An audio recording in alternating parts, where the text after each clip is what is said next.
আমরা তো কেউ অমানুষ নই, আমাদের প্রত্যেকের মধ্যেই তো মানবিকতা বোধ আছে। তবুও তোকে একটা কথা না বলে পারছি না, জানিস তো। দেখ, প্রত্যেকটা মানুষের জীবনেই তো দুর্যোগ আসে। আমার আমার এই মুহূর্তে যে দুর্যোগটা এসেছে সেটা তো আকাশ থেকে পড়ার মতো, আমি তো কোনোদিন স্বপ্নেও ভাবতে পারিনি।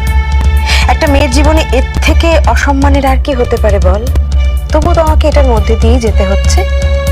আর তোর জীবনে যেটা ক্রাইসিস, সেটা তো শুরুর দিন থেকে ছিল। নতুন করে সেটাকে এন্টারটেইন করার কি দরকার বলতো?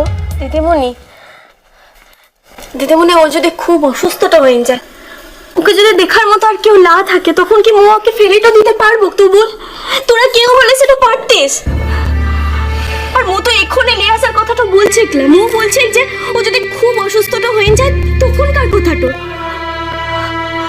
তোরা বারবার একটু কেন ভুলে যাস বলতো? ও শুধু কিন্তু তোমার বড়দের আগর বহুটালা, ওর নিচে দেরিটাও আনছে।